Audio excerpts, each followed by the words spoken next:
Under the thick winter fog sky of eastern Idaho, the ancient basalt blocks of Menan Buttes stood motionless like silent witnesses to a mystery that had haunted Rexburg for 65 years.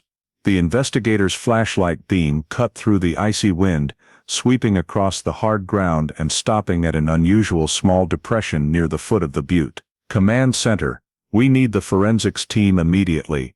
Her voice rang out across the empty expanse, mingling with the wind whistling through the rock crevices. What began as a simple review of an old missing person file had suddenly turned into something entirely different, something that could peel away the dust of time covering the Reeves case from 1959. In the freezing darkness, an undeveloped roll of film, found inside Frank Reeves' belongings, suddenly became the key to unlocking the past. Images of 13-year-old Samuel Reeves appeared in the sparse woods, right where the evidence had just been discovered, leaving the entire investigation team speechless. Why was he there?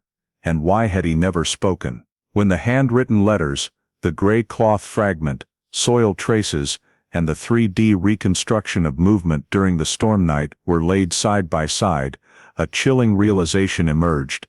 The night Eleanor disappeared was not as simple as the town had always believed. For decades, Rexburg had called it the unsolved disappearance, but the truth had actually been held in the hands of a terrified child, and in the silence of an entire community. Today we will return to 1959, follow Idaho's coldest case, and watch the truth, buried beneath volcanic rock for 65 years, rise up to finally speak for Eleanor Reeves. Before we dive deep into this shocking true story, let us know where you're watching from, and if you love journeys to find forgotten justice, don't forget to subscribe so you don't miss the next part. Winter in Rexburg, Idaho always carried the heavy scent of mountain wind and the relentless cold snowstorms sweeping down from the Teton Range, blanketing the entire town in familiar silence. In the small log house on West 2nd South, the yellow light spilling from the window frame was snatched away by the wind the moment it touched the thick night. Inside, Eleanor Reeves had just settled the newborn back to sleep,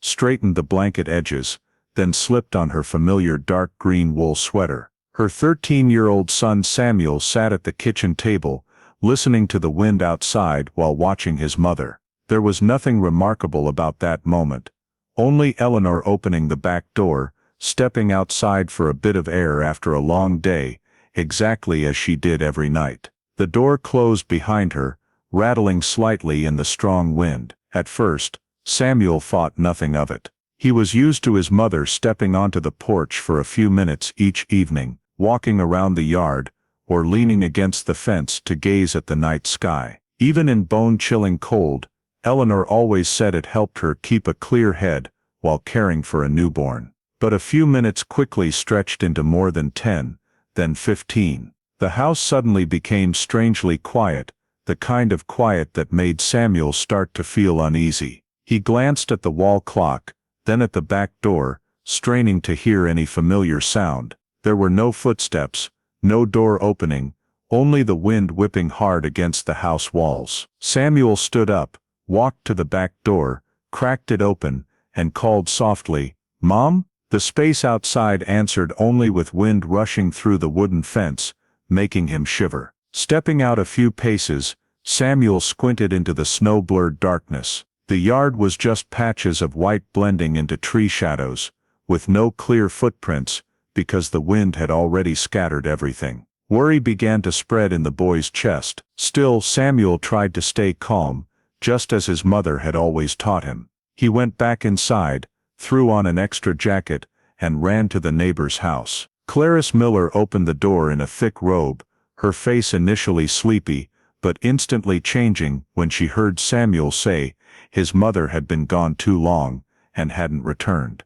Clarice grabbed a flashlight, pulled on a wool hat, and went with Samuel to check the backyard once more. The flashlight beam swept across snow whipped into streaky patches, reflecting off the wet, cold fence, but there was no sign of where Eleanor had gone. No skid marks, nothing dropped, no fresh trail in the snow. It was as if she had simply dissolved into the night, in a matter of minutes. Samuel stood close to Mrs. Miller, trembling from both cold and fear, constantly looking around in hope his mother would step out from some dark corner. But no matter how many directions they pointed the light, they found nothing but skin-cutting cold gusts. Clarice paused, squeezed Samuel's shoulder gently, then looked around one last time. Seeing no trace of Eleanor, Mrs. Miller told Samuel to come inside her house so she could call the police, because the Reeves phone line often lost signal whenever the weather turned bad. The missing person call reached the Madison County Sheriff's Office duty room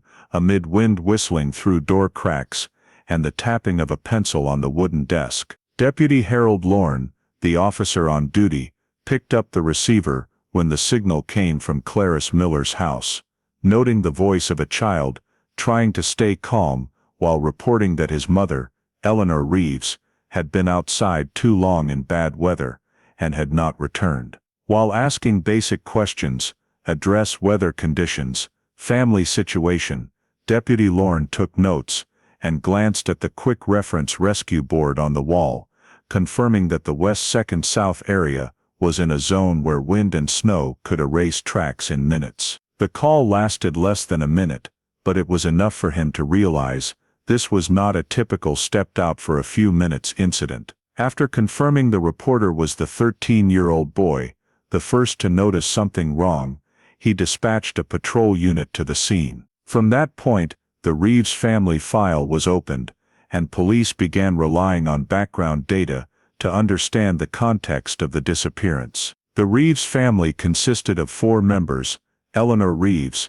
a 39-year-old woman; Samuel Reeves, the 13-year-old son, a newborn only a few months old; and Frank Dalton, Samuel's stepfather, a long-haul truck driver. Rexburg in 1959 was a small community where everyone knew each other through church, the grocery store, or school fundraisers. So the Reeves family was not unfamiliar. They were seen as a quiet family that kept to themselves, caused no trouble, and had no known conflicts. Eleanor had worked part-time at a local sewing shop before giving birth to her second child. After becoming pregnant, she quit and stayed home to care for the children. Samuel helped his mother with small chores, but according to neighbors, the boy was reserved, rarely socialized, and spent most non-school time indoors. Frank Dalton was frequently away for work, returning home only between long routes.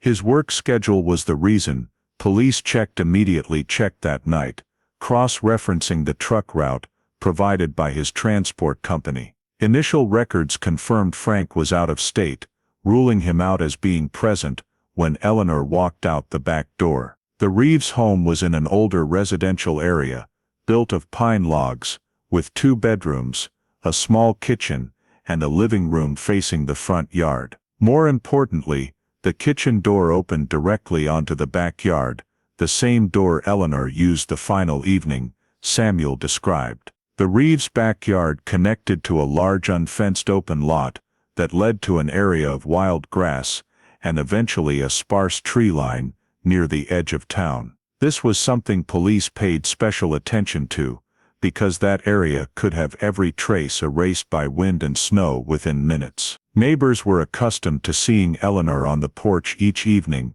holding the baby, or stepping outside briefly to catch her breath. In the 3 months since the baby's birth, she had appeared more tired than usual. A few people even noted that Eleanor sometimes stood silently by the back door, as if trying to release the exhaustion of sleepless days. However, no one considered it unusual. In a small town, a mother worn out from caring for a newborn was common. Samuel had a regular routine: home from school in the afternoon, homework at the kitchen table, then staying near his mother to help with small tasks. The boy had few friends, partly due to his quiet personality, and partly because his time was mostly spent helping Eleanor. This helped police determine that on the night in question, Samuel was almost certainly inside the house from dinner until the moment Eleanor stepped out the back door. The family's stable daily habits became a key factor in reconstructing the timeline. Police knew Eleanor always put the baby to bed before 9 p.m., then took a few minutes on the porch, or by the door to look at the sky. She rarely stayed out long, and never went far at night, when Frank was away. It was a consistent pattern for months, and that very consistency made her sudden disappearance all the more serious. The people living around the Reeves home, Mrs. Miller to the left, the Thompson family across the street, the McCarthys 1 yard over, knew Eleanor on polite terms. No one reported conflicts, arguments, or anything unusual in the period leading up to the disappearance. From the outside, the Reeves family was simply a small household, managing the ordinary difficulties of raising a newborn. Yet that very ordinariness made it hard for police to find valuable leads at the start, forcing them to rely on daily routines, weather signs, and the small actions of each family member to begin the investigation into this disappearance. Immediately after the first patrol unit arrived at the scene, collecting statements from neighbors around the Reeves home was launched that same night to determine the last time anyone outside the family had seen Eleanor. This step was critical because the blizzard conditions meant physical evidence could already be covered, forcing police to rely on witness timelines to keep the time frame from stretching too wide. The closest neighbor, Clarice Miller, the same woman who had searched with Samuel, was the first to provide information. She said that evening, before Samuel knocked on her door, she had heard the Reeves' back door close, but because she was cleaning the kitchen, she didn't note the exact time. She only remembered that the light in the Reeves' kitchen was still on, reflecting through the frosted glass when she glanced out to check the wind. That could match the moment Eleanor stepped outside.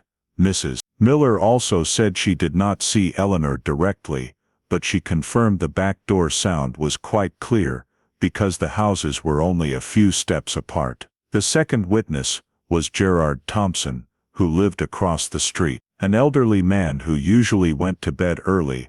That night, while preparing to close his living room curtains, he saw the silhouette of a woman standing near the back fence of the Reeves property. He estimated the time based on his living room light and the start of the evening radio program. He couldn't swear it was Eleanor, but the build and posture matched the woman he had seen in that backyard many times over recent months. Notably, Mr. Thompson described the figure standing still for a few seconds, seemingly looking down or adjusting her coat, then walking toward the west side of the backyard, the section leading to a small trail that connected the neighborhood to the open field and wild grass area. Another witness was young Dan McCarthy, who went to school with Samuel and lived one house over. Dan did not see Eleanor directly, but heard footsteps or the crunch of snow near the edge of the backyard, shortly before Samuel ran to Mrs. Miller's.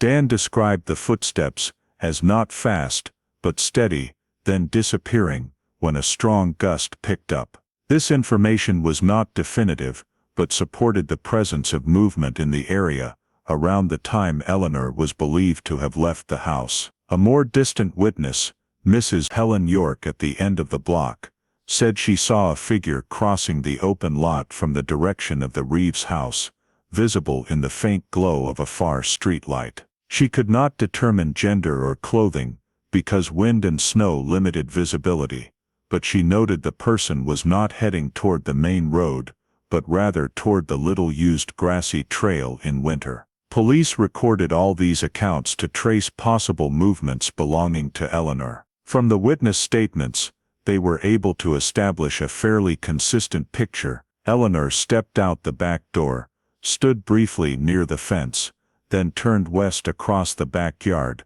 directly toward the trail that led from the residential area to the open field and sparse trees. This was not a route locals normally walked at night, especially in that weather, but it was not impossible. Some neighbors said Eleanor occasionally walked around the house, or stepped out to breathe and relieve stress from newborn care. The possibility that she went farther than usual was not ruled out, though neither was it confirmed. More telling was that no witness saw Eleanor return home after that time. No one saw her head toward the main road, and no one saw her come back into the Reeves' backyard. The vague descriptions of a figure, footsteps, snow crunching, were consistent with Eleanor moving away from the backyard area, but provided no specific destination. The witness data mainly established two clear points. She had left the backyard area, and no one had seen her after approximately 9:10 p.m. Thus, reconstructing the victim's last sighting only reinforced that Eleanor left the house following her routine, but instead of doing her usual short loop around the yard, she may have gone deeper into the open area to the west. Every subsequent observation was indirect, affected by weather, darkness, and distance. Still, these scattered pieces of neighbor testimony formed the foundation for determining the final route. Eleanor likely took and provided the initial picture of her movements before she vanished completely into the Rexburg night. After the first patrol unit arrived at the Reeves home and collected the initial statements, the missing person report was officially entered into the Madison County Sheriff's Office on-duty system. Deputy Harold Lorne took the information from Mrs. Clarice Miller, and given the severe weather and the fact that the victim was not wearing a winter coat, immediately classified the case as high priority. A quick briefing was held that same night in the duty room, where 3 on-duty officers and 2 off-duty personnel were called back in. They reviewed the call content, the location of the incident, and the terrain around the Reeves house. The search protocol was activated at the most basic level, dividing the area into zones and compiling a list of witnesses for preliminary statements. The first thing the police did was return to the Reeves residence to obtain information from the closest witness. Samuel, though terrified, did his best to clearly describe the time his mother left the house, what she was wearing, and her usual habits. According to him, Eleanor only intended to step outside for a few minutes, as she did every evening. She carried no flashlight, did not say she was going far, and was not dressed as someone planning to be gone for long. These details were noted because they indicated that Eleanor's prolonged absence was unusual. Mrs. Clarice Miller also gave a preliminary statement at the scene. She confirmed that before Samuel came knocking, she heard the back door of the Reeves house close, and when she looked out into the yard, the kitchen light was still on. Mr. Gerard Thompson, who lived across the street, added that he saw a figure standing near the fence and moving westward across the backyard at roughly the same time. These accounts helped police establish the initial search direction, although all observations were indirect and potentially affected by the blowing snow. Once the witness data was quickly compiled, police immediately proceeded to zone division. A map of the area was spread out on the hood of a patrol car, east toward the main road, north bordering other homes, and west leading to open land that connected to a sparse tree line. Based on Mr. Thompson's statement, the west side was prioritized. Still, police did not rule out the possibility that Eleanor might have gone east or north, so they decided to sweep all 3 directions within a close radius. Weather conditions made the search extremely difficult. Strong winds blowing steadily from east to west erased footprints and reduced visibility. Nevertheless, the patrol team swept a full circle around the backyard, shining flashlights along the fence line and any spots where someone might have slipped. The initial results revealed no clear signs of the direction Eleanor had taken. After assessing the situation, the commanding officer decided to split the force into 3 small teams for a rapid close-range sweep. Each team was equipped with flashlights, signal whistles, and reflective vests. One team stayed near the Reeves house to examine the yard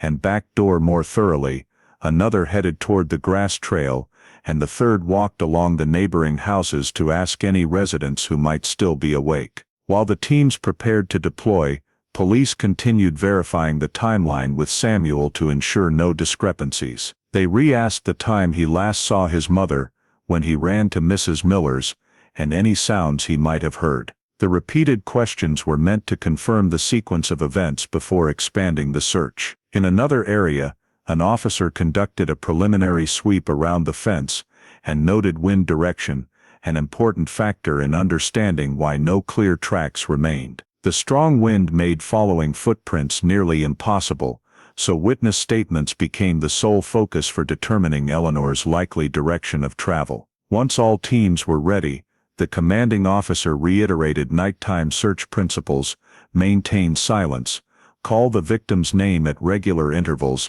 and sweep flashlight beams in wide arcs to avoid missing dark spots. Though they knew searching at night, especially in such weather, was always difficult, they agreed to conduct the first sweep in the hope that Eleanor had simply gone farther than usual and was sheltering somewhere nearby. With personnel allocated and tasks clear, the Rexburg police officially began the first night search operation, marking the transition from a missing person report to an emergency requiring rapid response before dawn, when any remaining traces would be completely erased by the wind and snow. The moment the Rexburg Police Department patrol teams fanned out according to the zones determined in the emergency briefing, the first official search began. By then, night had fallen deeply, the cold was thick, every breath turned to white vapor, and flashlight beams grew hazy from thin sheets of snow blowing across them. The limitations of 1959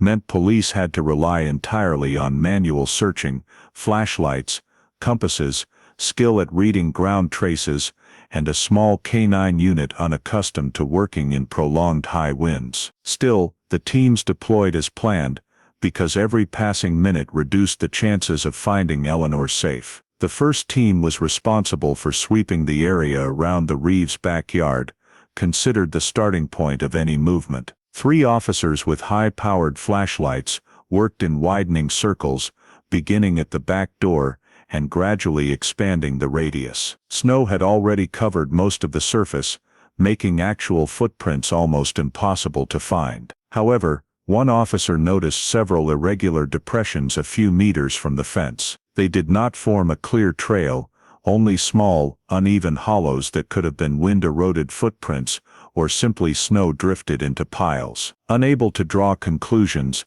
the team marked the spots with wooden stakes and continued expanding the search. The second team moved west toward the grass trail that some witnesses suggested Eleanor might have taken. The path was rarely used in winter and usually buried under snow, but its faint outline was still visible, thanks to the dry grass along both edges. When flashlight beams swept close to the ground, they discovered a series of small depressions, deeper than those near the backyard. These continued for a short distance before vanishing completely in an area battered by strong wind. Though it was impossible to confirm whether they were Eleanor's footprints or those of a large animal, the team radioed the coordination post and marked the area for daytime re-examination. To the east, the third team headed toward the main road, even though the likelihood of Eleanor going that way was considered low, since she rarely left the house at night. Still, procedure required them to check and rule it out. Along the road edge,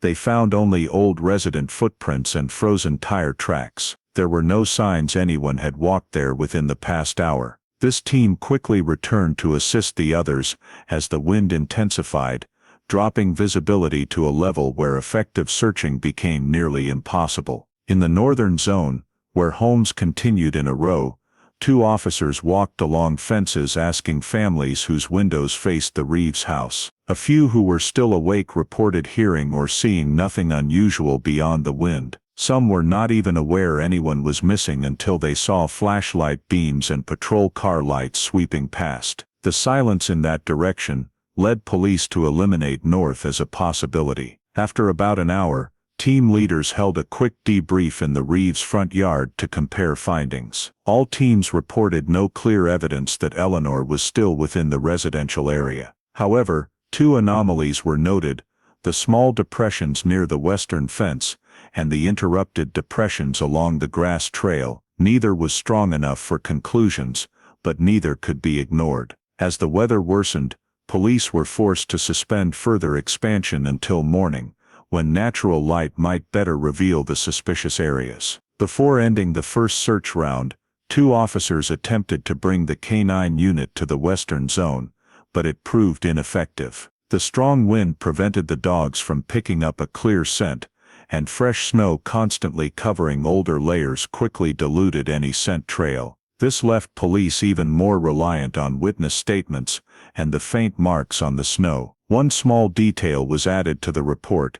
A section of the western fence at the Reeves house had snow drifted in an unusual direction, forming a slight curve. No one was sure what it meant, but because it did not match normal snow accumulation patterns, the officer in charge marked that spot for later review. When the teams returned to the temporary command post in the front yard, they concluded that the first search had yielded no direct clues to Eleanor's location. Nevertheless, the minor anomalies, though inconclusive, were documented because they might help reconstruct a travel route if subsequent searches uncovered matching signs. In that dense, dark, freezing night, it was all they could do until daylight. When dawn broke, and the first search ended without clear leads, police returned to the most critical early-stage step, analyzing Samuel's statements, along with all other witnesses to establish a usable timeline. With nearly all physical traces erased by wind and snow, the nighttime recordings and collected accounts were the only data they had. Samuel was brought to Mrs. Miller's house for further questioning, to spare him sitting alone in the empty home where his mother disappeared. He cooperated fully, but from the very first answers, officers noticed inconsistencies. Samuel said Eleanor stepped out the back door about 10 minutes before he ran to Mrs. Miller's. However, when cross-referenced with the time Mrs. Miller recalled hearing the door close, and when she called police, the gap appeared larger than Samuel's estimate. No one had a watch accurate to the minute, but the discrepancy was enough to be noted as a minor mismatch. Samuel also insisted his mother was not wearing a heavy coat, only a green sweater. Meanwhile, Mr. Gerard Thompson, who lived across the street, said the figure he saw near the fence appeared to be wearing something darker and longer. He was not certain it was a coat, but the difference between Sam's account and Thompson's observation was flagged for the file. When Samuel was asked again, he only said he could not remember if his mother had put on a scarf because he was tending to the baby. Another point requiring cross-checking was sound. Samuel initially said he heard nothing but the wind. The next morning, however, he mentioned possibly hearing a small noise, perhaps the door rattling. This was not treated as suspicious.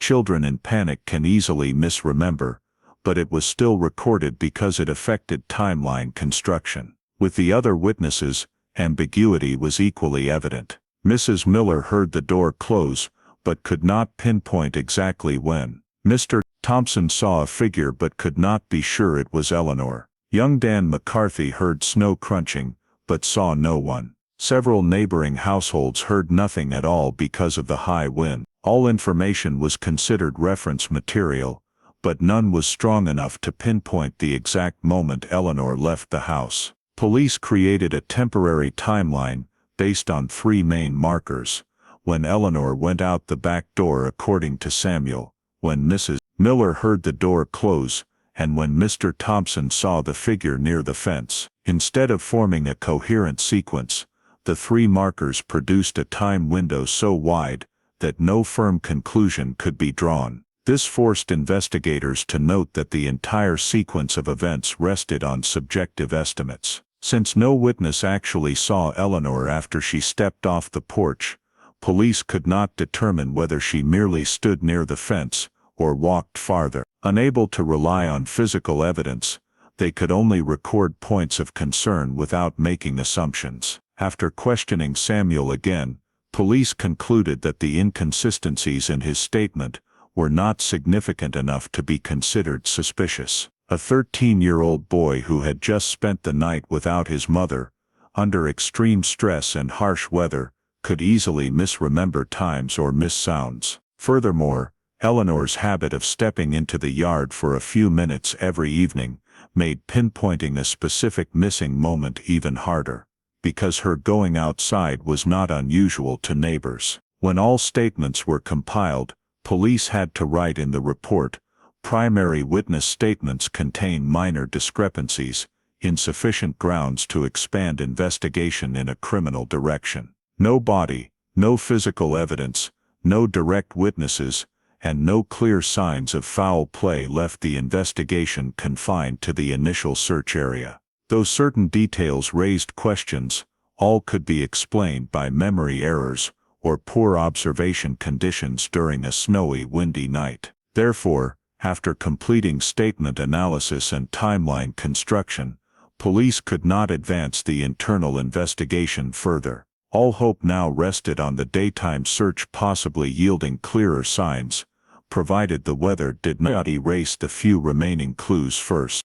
The next morning, as the search expanded westward, the area connecting the Reeves' backyard to the sparse woods near the base of Menan Buttes, the teams began more carefully sweeping sections they had been unable to reach during the snowy night. Fresh snow had covered the ground in an even blanket, but that very uniformity made anything out of place stand out sharply against the white. Only minutes after passing the wooden fence behind the Reeves house, an officer spotted a piece of dark green fabric caught on a low branch. When he brushed off the thin layer of snow, they recognized it as the lightweight jacket many neighbors had seen Eleanor wearing that evening. The jacket was not torn, showed no drag marks, and was only slightly damp from the snow. It lay not far from the house, within an area they had been unable to examine closely the night before because of high winds. The discovery prompted police to note that the victim may have left the house without adequate warm clothing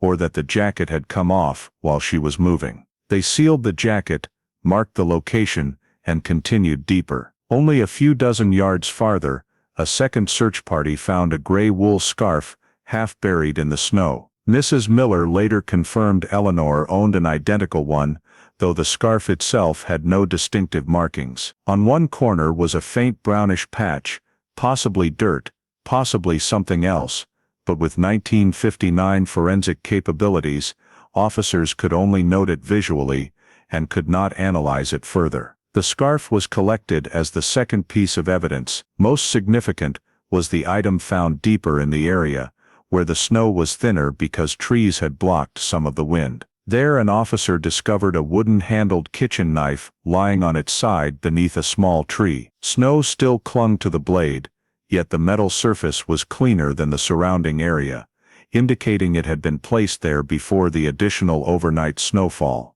The blade was approximately 12 inches long, the kind commonly used in household kitchens. When Samuel was later questioned, he confirmed the family owned a similar knife, but could not recall the last time he had seen it. There was no rust and no obvious bloodstains, and since effective fingerprint recovery from cold metal was not possible in 1959, the knife was classified as possibly related evidence rather than definitive. The strangest item was a small piece of plain light gray fabric, found a few yards from the knife. It had no pattern or distinctive stitching, and could have torn from a pocket or any fabric item. When shown the Reeves household belongings, Samuel did not recognize it. Neither Mrs. Miller nor Mr. Thompson could identify it as belonging to anyone in the neighborhood. Police therefore collected it, but clearly noted the fabric was of unknown origin, relevance uncertain. After marking every evidence location on their map,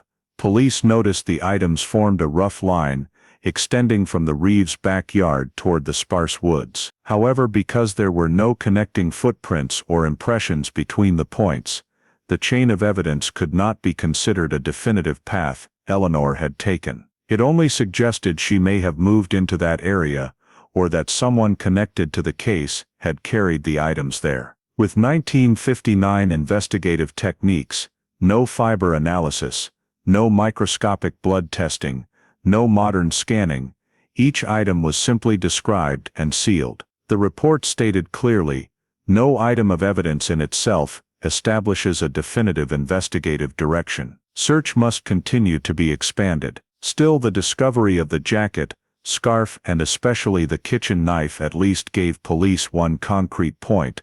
If Eleanor had left the house or been taken, the westward direction, toward Menan Buttes, was the area to focus on in subsequent steps, even though everything remained far too vague for conclusions. The discovery of the jacket, scarf, kitchen knife, and strange piece of fabric near the woods by Menan Buttes provided additional evidence, but nothing led to Eleanor or clarified what had happened to her. For weeks afterward, the Madison County Sheriff's Office widened the search radius, bringing in more volunteers from Rexburg, Ricks College students, and rural patrol units. They scoured irrigation ditches, farm access roads, and areas along the Snake River, but every effort yielded the same answer: nothing. No body, no drag marks, no tire tracks, no additional personal items. Heavy snow days rendered all efforts pointless. As winter continued to blanket the woods, hope of finding Eleanor alive or dead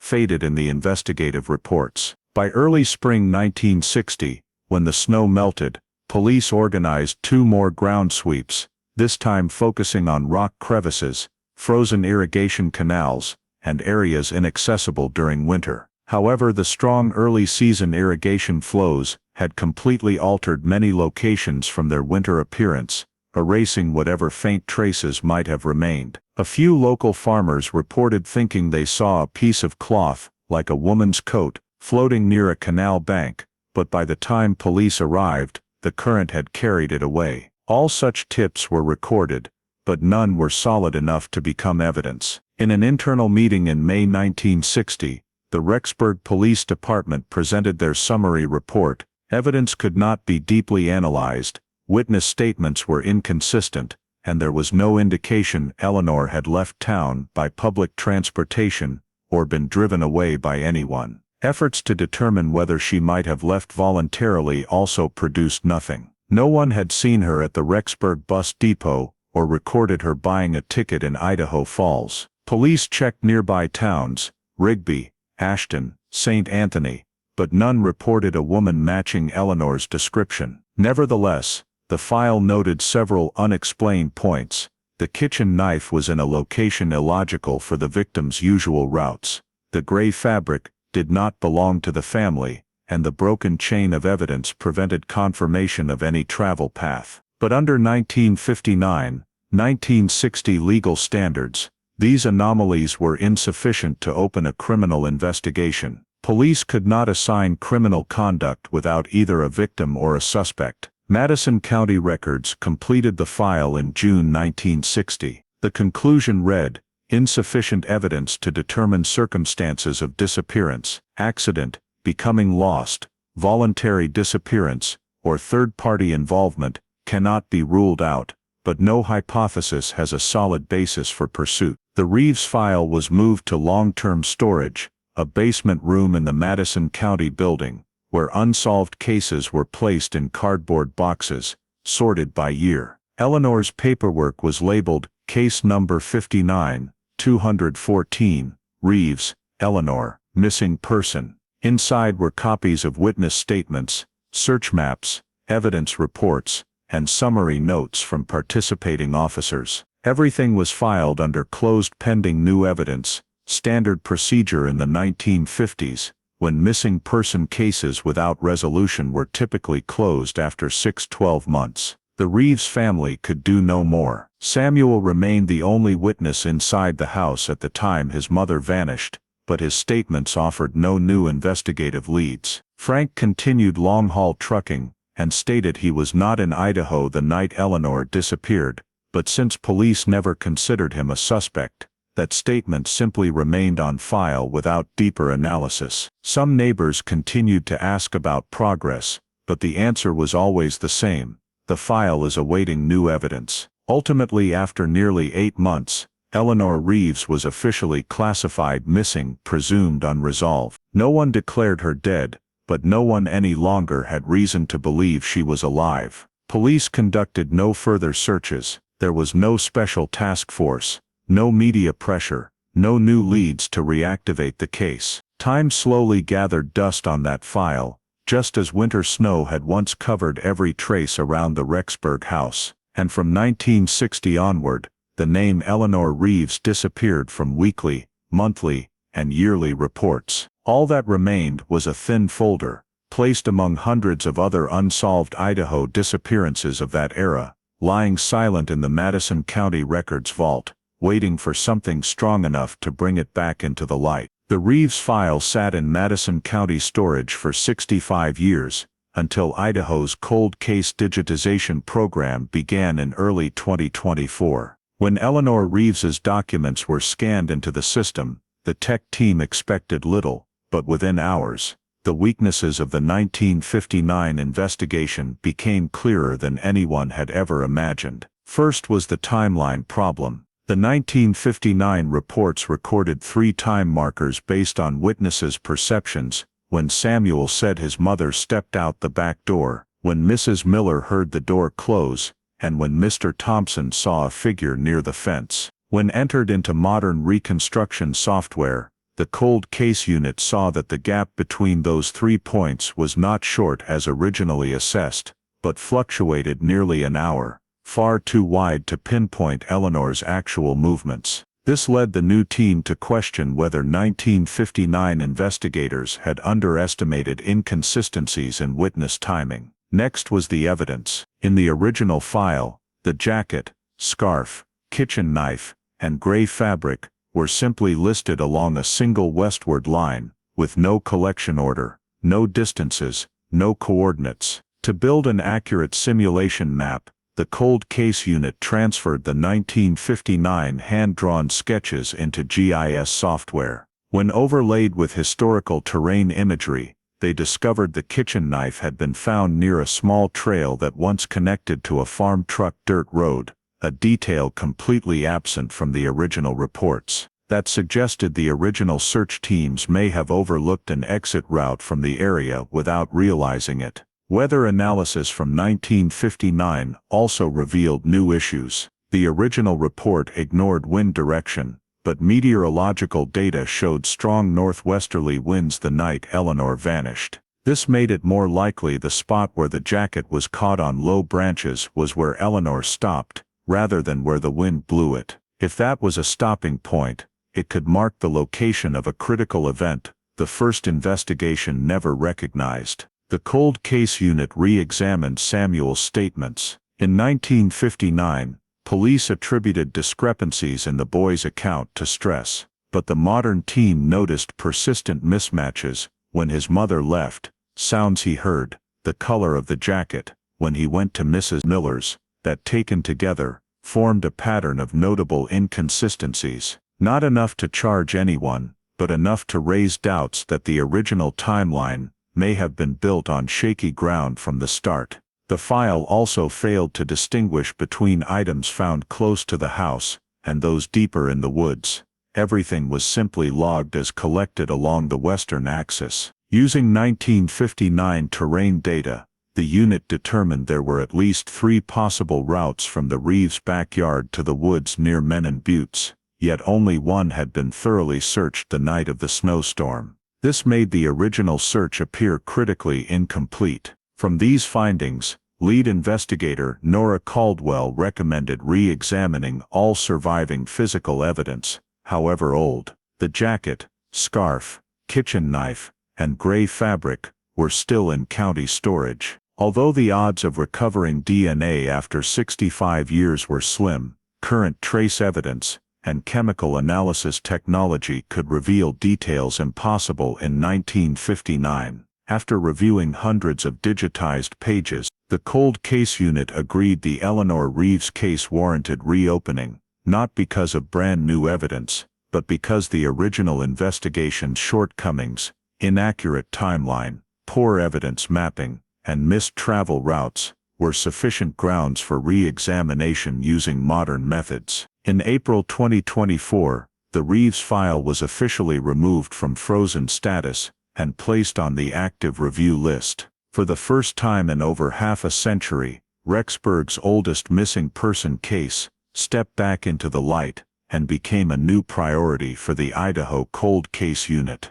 Immediately after the Cold Case Unit officially reopened the Reeves file, all remaining physical evidence from 1959 was transferred to the Idaho State Police Laboratory for testing with modern technology.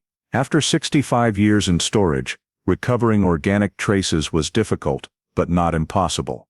The first item analyzed was the gray wool scarf. Using micro-swab techniques and protein-degrading enzymes, the lab isolated 2 cell groups. The primary sample was female DNA, consistent with the assumption that the scarf belonged to Eleanor, and a second, much fainter male sample. Though not enough for a full genetic profile, the recovered markers were run through Idaho's DNA database and returned no matches to any known offender profiles. This meant the scarf had been in contact with an unidentified male individual, a detail never mentioned in the 1959 report. Next, the pale gray fabric scrap labeled unknown origin in 1959 was examined. The material was too degraded to identify the weave pattern, but the forensics team found a short hair trapped along the edge. Mitochondrial DNA testing showed the hair belonged to a male of European ancestry and did not match the faint male sample from the scarf. Thus, at least two different unidentified men had contact with evidence connected to Eleanor,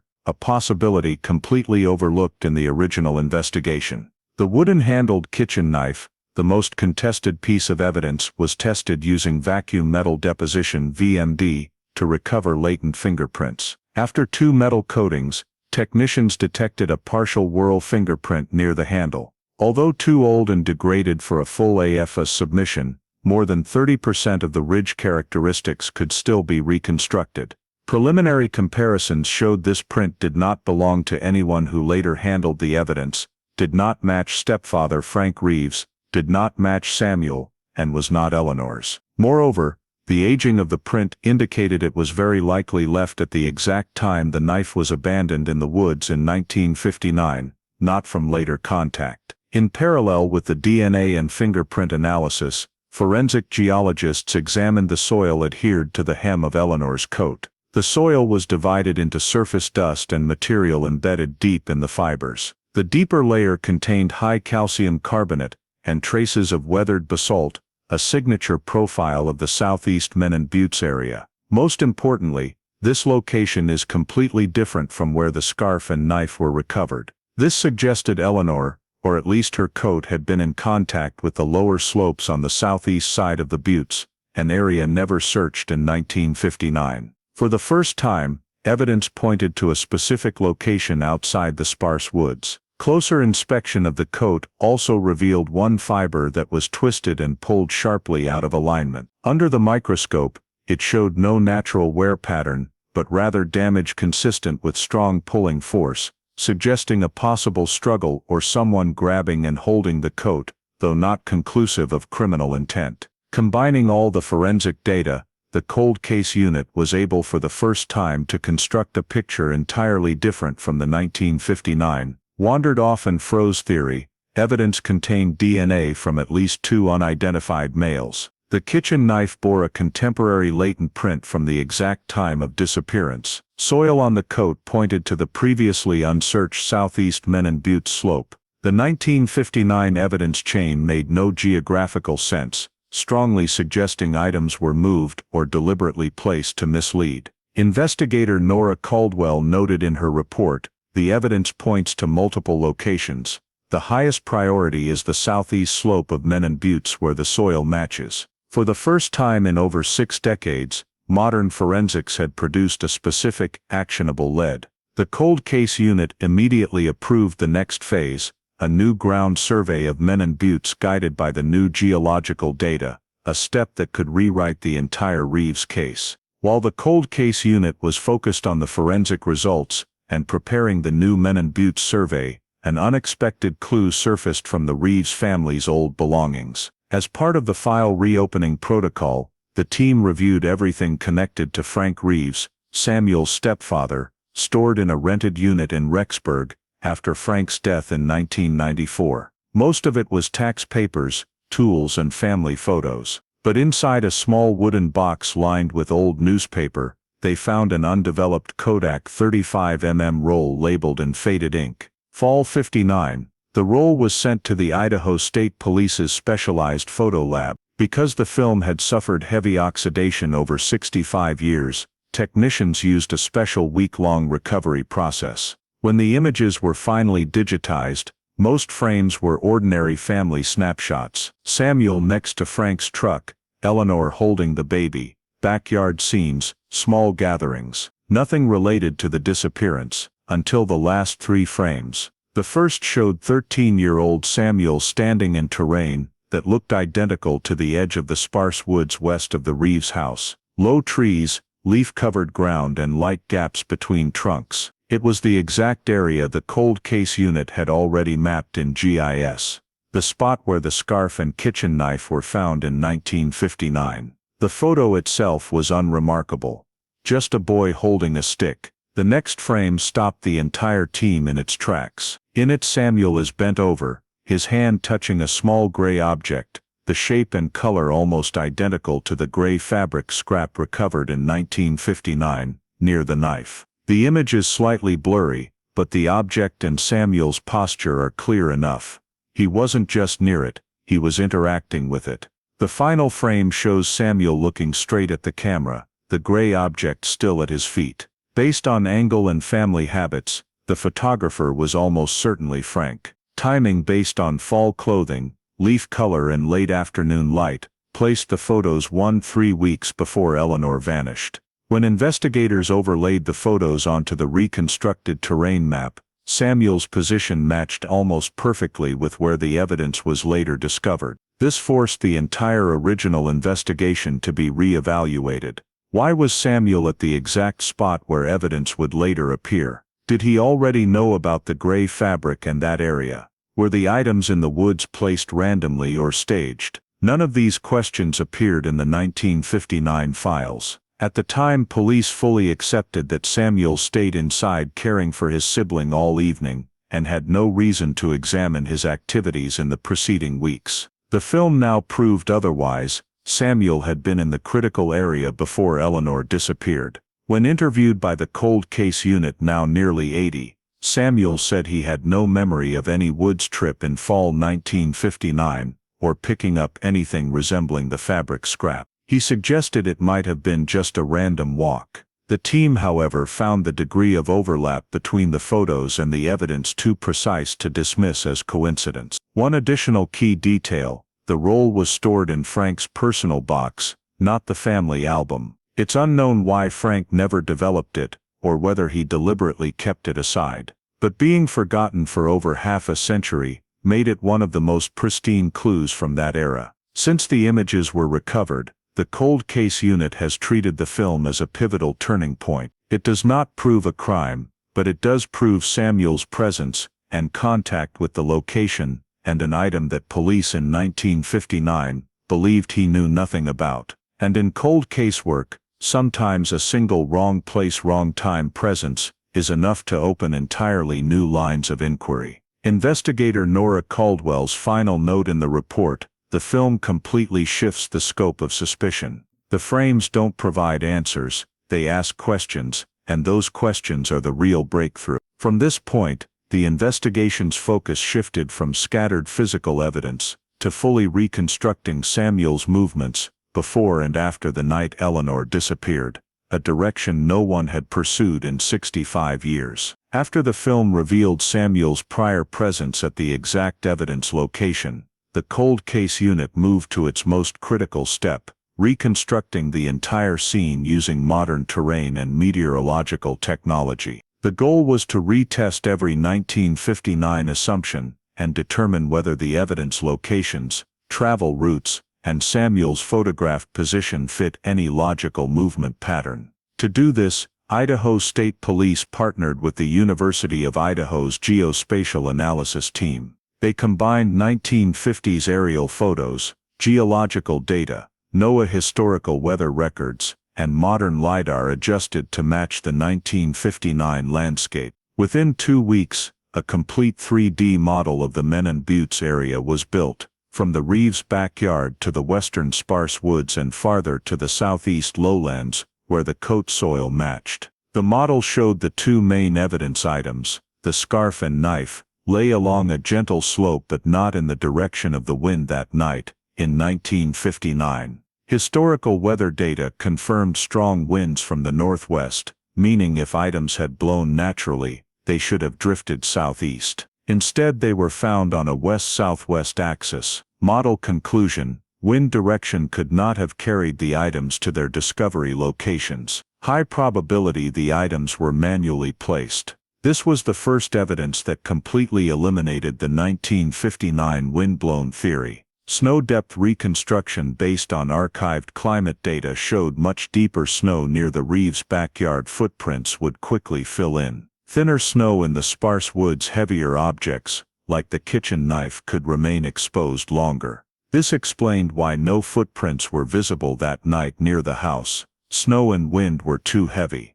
But in the woods, where footprints would have been more likely to survive, the 1959 search was superficial and lacked proper mapping. Using terrain and evidence locations, the team ran 3 movement simulations: Eleanor walking deeper into the woods alone, Eleanor moving with someone else, items deliberately planted to mislead, when simulating gait speed and stride length for a 39-year-old woman in winter snow. Results showed Eleanor could not have reached the chain of evidence locations on her own. Her path and timeline did not match witness statements. The third scenario, items carried and planted, aligned almost perfectly with terrain, wind and slope. This strongly supported the theory that evidence was intentionally scattered in the woods. Using the film photos, analysts also modeled possible routes Samuel could have taken in fall 1959 before the disappearance. 3 main paths were tested. Path 1, straight from the backyard into the woods, shortest but steep. Path 2, around the Thompson house, safer route. Path 3, along the farm fence, longer but easier for a child. When simulating a 13-year-old stride and speed, Path 3 best matched Samuel's likely movement. Most strikingly, that route cut directly through the evidence discovery area. When Samuel's photos from the roll were overlaid on the 3D map, his position matched the scarf and fabric locations with near-perfect precision. It was no longer photographic coincidence, it was terrain logic coincidence. The final modeling report delivered 4 major conclusions. Evidence could not have been blown or dropped randomly. Manual placement is highly probable. The southeast Menan Buttes lowlands, matching the coat soil, are very likely where Eleanor or her items passed through. Samuel's probable route from the film aligns precisely with the evidence sites. Terrain indicates someone actively carried items into the woods, not Eleanor herself. The cold case unit viewed these results as a watershed moment. For the first time, terrain forensics, physical evidence, and the film images all converged into a single coherent model. The next step was approved immediately: a full ground-penetrating radar survey of Menan Buttes to search for any traces still buried beneath 65 years of untouched soil. While the cold case unit was preparing a field survey of Menan Buttes based on the 3D model, an unexpected development opened a completely new investigative direction. An elderly woman, Margaret Hensley, 84, walked into the Madison County Sheriff's Office carrying a yellowed old envelope. She had lived near the Reeves family in 1959 and told deputies she had kept this for far too long. On the front of the envelope, in teenage handwriting, were the words "Sam Reeves, private, do not open." The ink had faded, but the slanted script and the elongated R matched perfectly with 13-year-old Samuel's handwriting samples from his school records. Margaret explained that in the fall of 1959, Samuel often came over to play checkers. One day he brought the envelope and asked her to keep it because he didn't want Frank to see it. After Eleanor disappeared, Samuel never came back for it. She kept it for years, then forgot about it, until she saw the 2024 news reports that the missing person case had been reopened. That was when she decided to turn it over to police. Inside the envelope were 2 handwritten letters and a small gray scrap of fabric. The first letter was short, but the tone was full of fear. "I'm scared. I don't want Mom to be sad anymore. I don't know what to do. I'm sorry if this becomes a big deal. I just want everything to be okay." There were no specific details, but the wording showed that Samuel was going through something that made him feel guilty and helpless, something the 1959 files never recorded. The second letter was longer, the handwriting messier, with heavy crossings out. "I didn't mean to. I just wanted Mom to stop yelling. The knife was only to scare her, but it fell. Everything went wrong. Frank can't know." The mention of a knife in a tense context immediately caught the investigator's attention, because in the original case, Samuel had always insisted he knew nothing about the kitchen knife, later found in the woods at Menan Buttes. Although the letter did not describe the incident in detail, it was enough to show the boy had been involved in some kind of knife-related incident before Eleanor vanished. The scrap of fabric in the envelope, though faded, was examined by the lab, and found to have a weave pattern identical to the fabric evidence recovered from the forest in 1959. It could not be proven that the two pieces came from the same item, but the match showed that Samuel had once possessed or handled something identical to the evidence, contradicting his original statement that he didn't know anything about it. When asked about Samuel at that time, Margaret recalled that a few weeks before Eleanor disappeared, Samuel had come to her house in a panicked state, pale, constantly twisting a gray piece of cloth in his hands. When she asked what was wrong, he only said, "I made Mom sad. I wish I could fix it."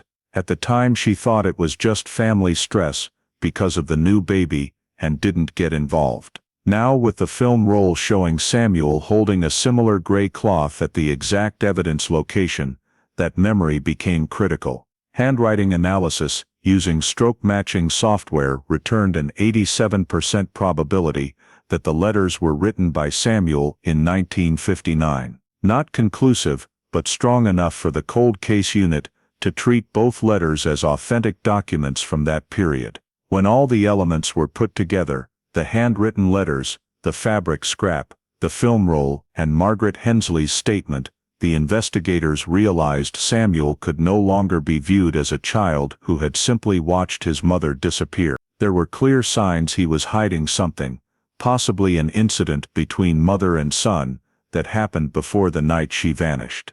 The letters were not enough to be considered a confession, but they shattered the foundation of the entire original file. Samuel had had a conflict with his mother involving a knife. He didn't want Frank to know. He had possessed a piece of fabric identical to the evidence, and now there was proof he had been at the exact spot where the evidence was later found. The cold case unit concluded there was no evidence to charge a crime, but it was obvious Samuel had not told the whole truth in 1959. Whatever he was hiding, even if it was only the impulsive act of a 13-year-old, could be the key to the entire case. From this point, the investigation shifted sharply from where did Eleanor go, to what happened between Eleanor and Samuel before she disappeared, and why the boy wanted to keep it from Frank, the only person who had no direct connection to the fabric, the knife, or the wooded area.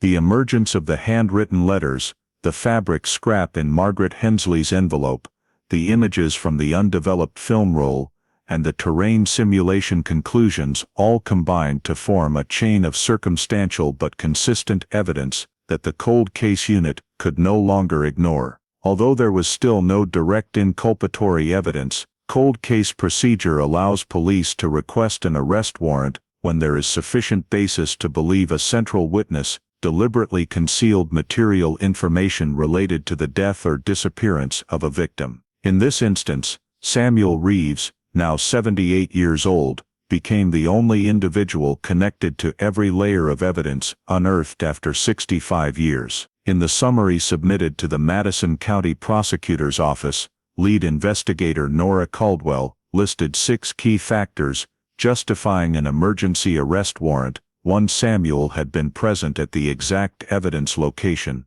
proven by the film roll. 2. Samuel had handled material identical to the evidence, shown by the fabric scrap in the envelope.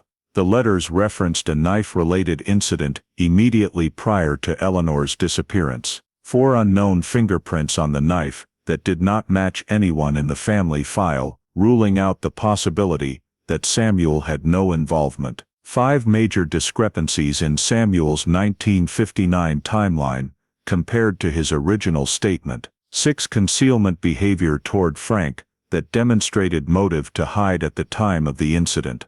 The prosecutor did not view this as sufficient for a murder charge, but given the significance of the case and the need for further investigation, they approved an arrest warrant for Samuel on charges of intentionally concealing material information in a missing person case, potentially involving criminal conduct, and obstruction of investigation. This was the necessary legal step to formally interview Samuel, something the team could not do without a warrant. On the afternoon of September 17, 2024, 2 Idaho State Police patrol units arrived at Samuel Reeves' home in a quiet Idaho Falls neighborhood. He lived alone in a neat little house with a well-kept garden. Few would guess the calm old man was the center of Rexburg's longest-running missing person case. When police knocked, Samuel opened the door slowly, mildly surprised but not panicked. Upon being informed of the arrest warrant, he stood still for a few seconds, then asked only, "So the time has finally come." He did not resist or argue. Samuel allowed himself to be handcuffed according to procedure, and was placed in the patrol car. Neighbors watched in confusion. Most had no idea he was ever connected to a disappearance. One said, "He's just an old man who loves gardening. He never even raised his voice." Samuel was taken to the Madison County Sheriff's Office. The entire process was recorded per modern cold case standards. The initial interview was not intended to charge him, but to determine the authenticity of the new evidence, the letters, the film location, the fabric scrap, and the original timeline. In the interview room, Samuel was calmer than the investigators expected.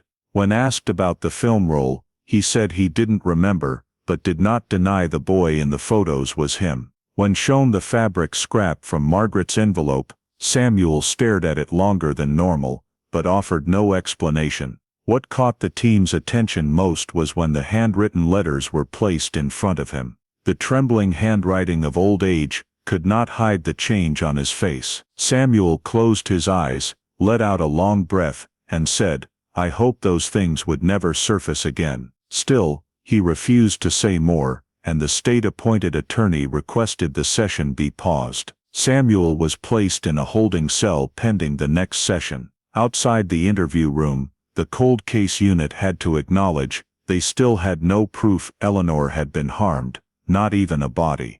But now they had enough to no longer treat Samuel as the overlooked child witness, but as an elderly man who might be carrying the heaviest secret of his life. In the internal report to the Madison County prosecutor, Nora Caldwell wrote, "The arrest of Samuel Reeves is not to charge him, but to prevent the loss of information one more time. He is the last person who knows whether Eleanor Reeves is still alive or dead." The formal interrogation was scheduled within 72 hours of the arrest, marking the biggest turning point in the case since 1959. For the first time in 65 years, the name Eleanor Reeves was once again at the center of Idaho's attention. The formal interrogation of Samuel Reeves took place 3 days after his arrest in interview room 4 at the Madison County Sheriff's Office. All audio and video equipment was running in accordance with modern cold case protocol. Lead investigator Nora Caldwell and Deputy Investigator Greg Whitlow conducted the session,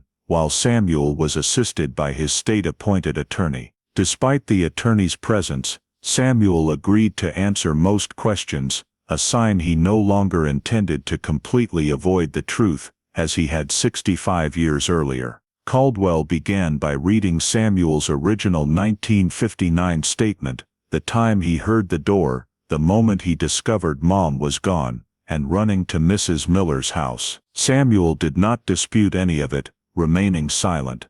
Caldwell then laid out the newly developed photographs from the film roll, images showing 13-year-old Samuel standing near the spot where the kitchen knife and wool scarf would later be found on the edge of Menan Buttes. Caldwell asked why Samuel was in that area on a heavy snow night. Samuel replied only, "I don't remember." The investigators did not press immediately. Whitlow moved to the physical evidence, the kitchen knife, the wool scarf with trace blood, and the gray fabric scrap from Margaret Hensley's envelope. Each item was placed directly in front of Samuel under bright light. Whitlow asked, "Did you ever touch this?" At first Samuel gave evasive answers, but the prolonged silence showed he was wavering. To break the stalemate, Caldwell presented modern forensic results, mixed DNA on the scarf consistent with material, Samuel contacted while standing at the exact spot in the photos. Soil on Eleanor's coat,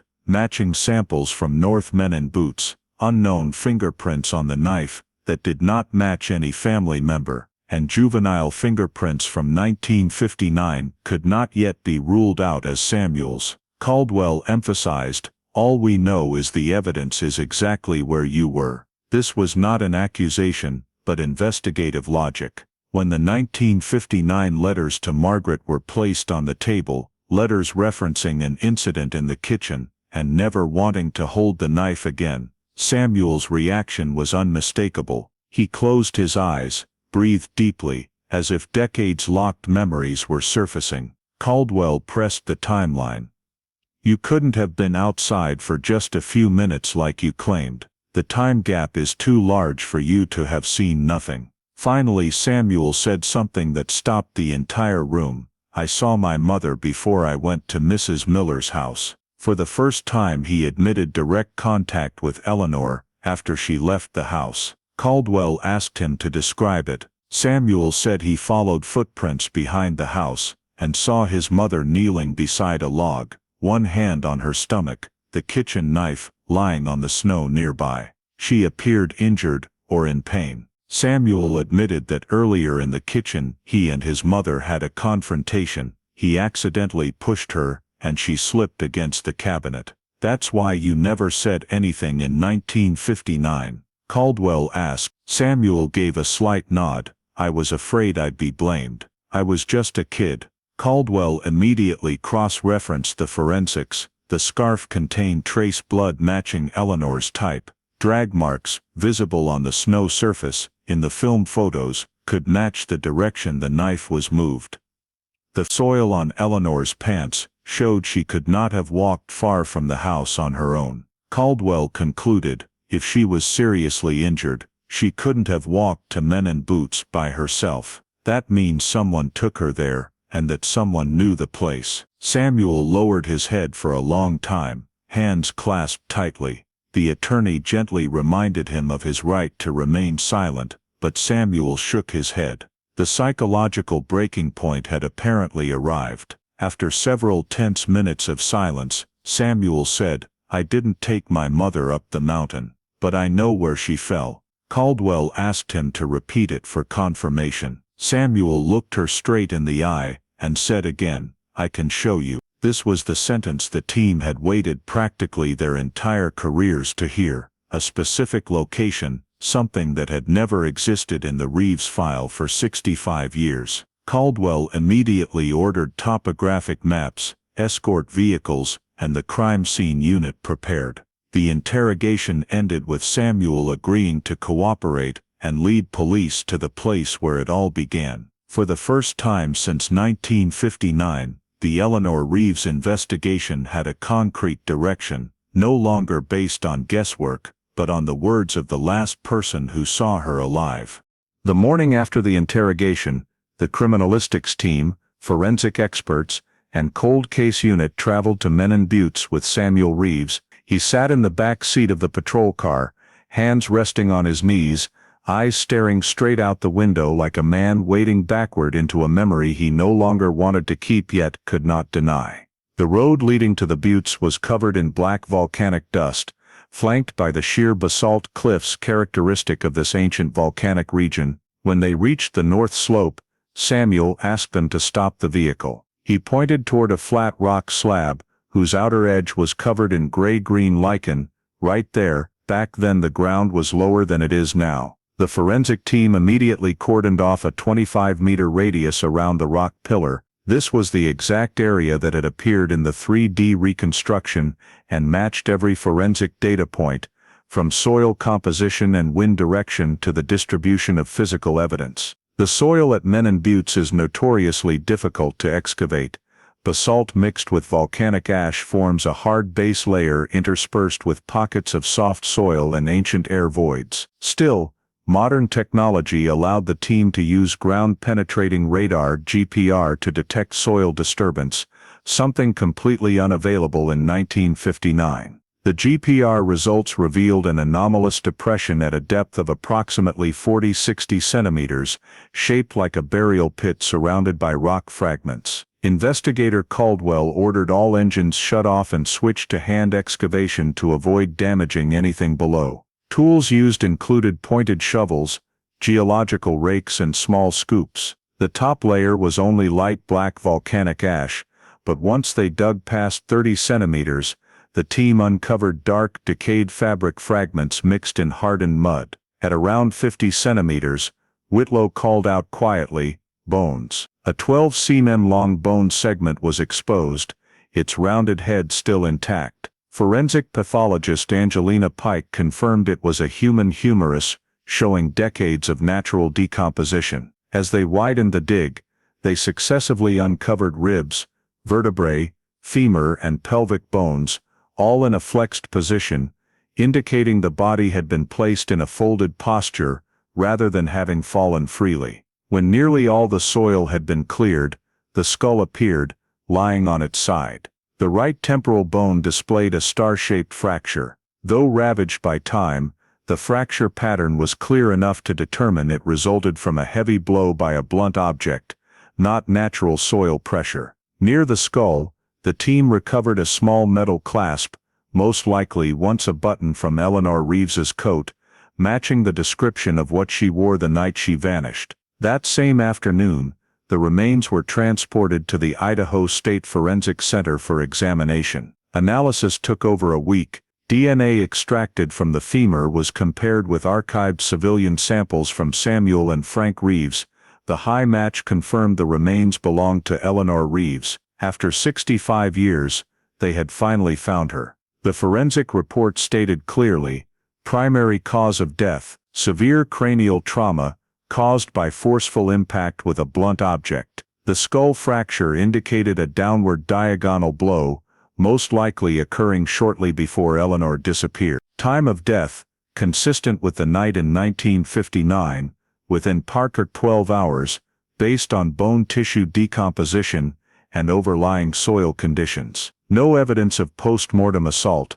The body appeared to have been buried hastily, with soil and rocks replaced irregularly. Body location, exactly where Samuel had pointed, matching all forensic projections regarding body movement and terrain modeling. Investigator Caldwell paid special attention to the conclusion that the body was manually buried, rather than dragged by water, wind or animals. Natural soil fractures beneath the basalt layer showed that a person of child or adolescent build would struggle to dig a deep hole but could create a shallow one and cover it with loose rocks. When Caldwell reviewed the 1959 film photos again, she noticed Samuel standing directly on the most accessible route between the Reeves home and the discovery site, the very route the 3D model had identified as most feasible. Combined with his interrogation statement that he saw Mom injured and didn't know what to do, the case theory began falling into place.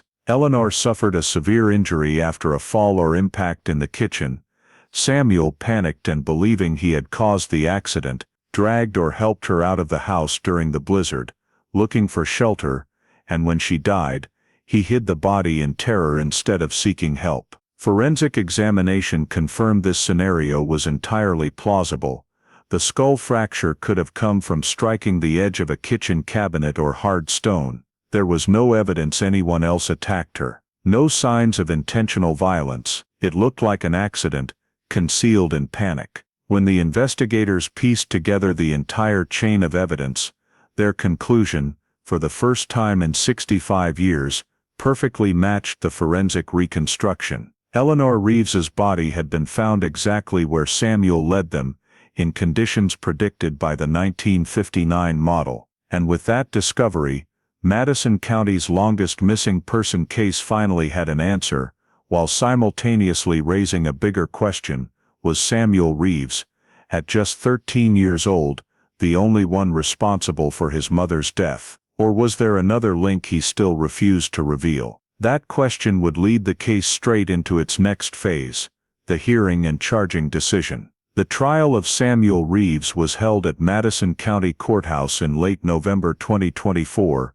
only weeks after Eleanor's remains were positively identified. Though 78 years old, Samuel still had to face the public in a case Rexburg had waited 65 years to resolve. The courtroom was packed from early morning, mostly with elderly residents who had lived in town in 1959. On the prosecution table, evidence boxes were lined up like a timeline: the kitchen knife, wool scarf, coat, excavation map, and bones used for DNA testing. All sat beside a large screen displaying the photograph from the undeveloped film roll, 13-year-old Samuel standing exactly where the body would later be found. Prosecutor Laura McKellar opened by stating the trial's purpose was not to determine whether Samuel killed his mother, but to clarify acts of concealment and abandonment that cost Eleanor any chance of survival or timely recovery. She presented the forensic evidence first: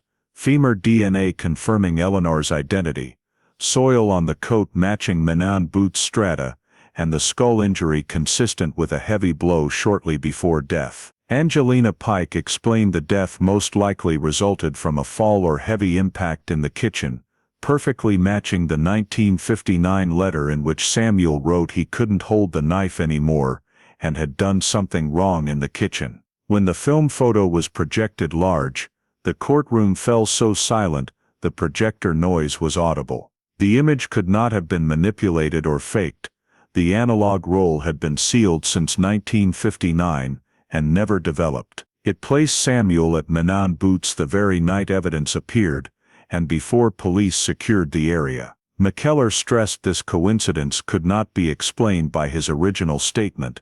He claimed he only stepped into the backyard for a few minutes, yet the photo showed he had gone much farther and stood exactly where the body lay. This proved he was present when Eleanor was placed there, or at least witnessed her final moments. Next, the prosecution presented Samuel's letter to Margaret Hensley. McKellar read key passages aloud, highlighting contradictions with his 1959 statement.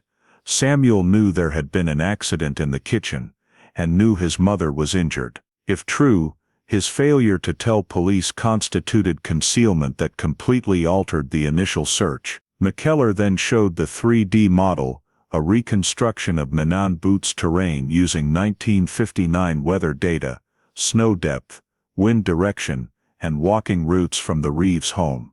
The model proved an injured Eleanor could not have reached the burial site alone. The only person within the time-space radius capable of getting her there, even a short distance, was Samuel. Linking the forensic evidence, film photo, handwritten letter and terrain model, the prosecution's final argument was, Eleanor was injured in the kitchen. Samuel saw her suffering, but terrified of blame, did not call for help.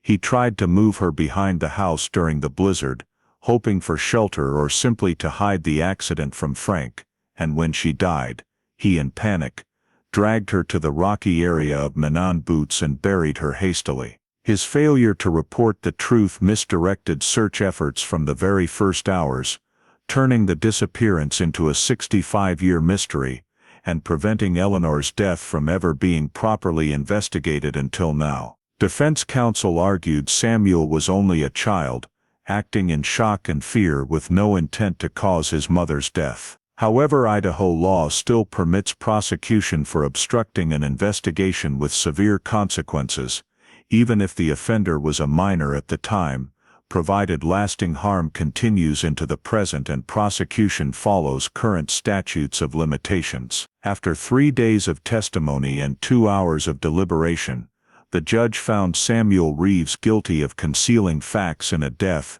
and intentionally obstructing an investigation, causing extraordinarily severe consequences lasting decades. Given his advanced age and the unique nature of the case, he was sentenced to 5 years of supervised probation rather than prison, and ordered to provide any remaining undisclosed statements to complete the case file. When the verdict was read, Samuel only nodded slightly, hands trembling but offering no protest. The trial ended, yet for the Idaho community, the story had merely turned to a new chapter, one of aftermath, lingering questions, and a town forced to confront a truth buried for 65 years. Immediately after the trial, Rexburg and surrounding Idaho areas fell into a strange melancholy, not outrage, not exactly relief. It was more the feeling of a community that had lived with a 65-year mystery, and when the truth finally emerged, it resembled none of the scenarios they had imagined. No mysterious killer, no grand conspiracy, just an accident, a terrified child, and a lie that lasted a lifetime. The Idaho Statesman, East Idaho News, and local television stations all ran major stories emphasizing 2 points. First, the Reeves case was a textbook example of the power of modern forensics.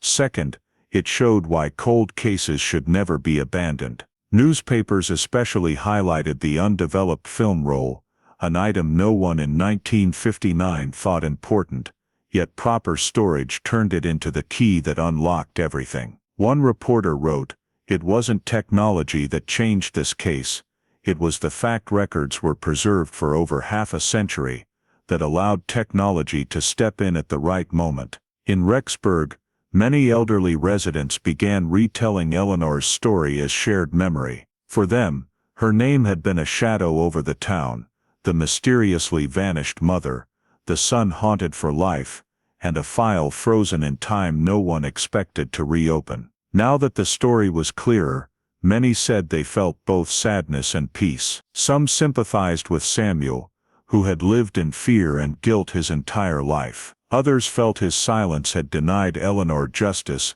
until the very end. Rexburg police held a special press conference to close the case. There, investigator Nora Caldwell delivered a line later widely quoted, "Cold cases never die. There are only moments when we lack enough information to understand them." She stressed that without modern forensic methods, DNA analysis, soil comparison, 3D modeling, the Reeves would remain ambiguous. But without meticulous 65-year record preservation, modern forensics could have done nothing. It was a partnership between past and present. On a broader level, the Reeves case prompted counties across Idaho to re-examine old archives, especially pre-1970 missing person files. Some created funds to digitize records. Others began reviewing seemingly worthless evidence that might prove crucial with new technology. The case's impact went beyond legalities. Rexburg schools reinstated programs, teaching children how to handle family emergencies, stressing the importance of calling for help immediately. Churches and civic groups held talks under the theme "Silence is never the answer." Many residents said they now saw Samuel less as a defendant, and more as a 13-year-old boy carrying an impossible burden, whose fear created an intergenerational tragedy. When Eleanor's remains were reburied in a small private ceremony, no crowds, no reporters, just a few remaining relatives and local volunteers, Rexburg seemed to close the final chapter. In a short eulogy, a family representative said, "Eleanor is no longer missing." For the community, the greatest lesson of the Reeves case was not only the power of forensics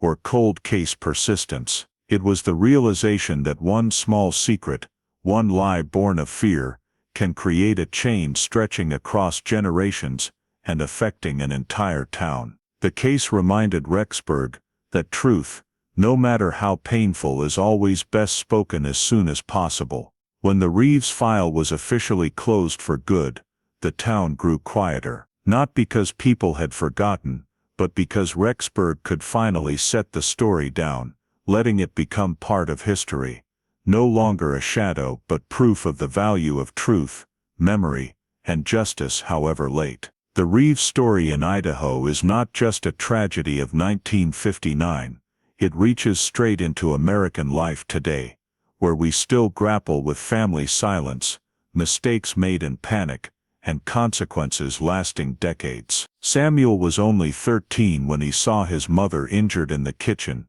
too terrified to call for help, and chose to drag her into the blizzard and hastily bury her beneath rocks at Menan Buttes. That decision, plus 65 years of silence, forced the entire Rexburg community to live inside a missing person file for over half a century. Today in America we teach children to dial 911, we teach good touch, bad touch, but we rarely tell them explicitly, when an accident happens in the family, no matter how scared you are of getting in trouble, telling the truth, and calling adults, police is always better than any secret.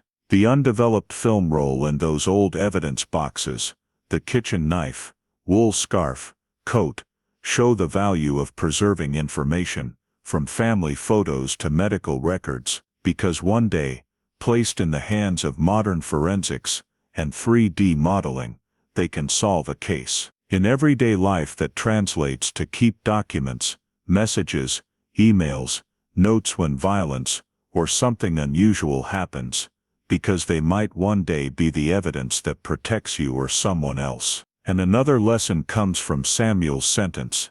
The court acknowledged he was wrong, yet also saw him as a child cornered in an era lacking psychological support. When we talk about personal responsibility today, let us not forget systemic responsibility.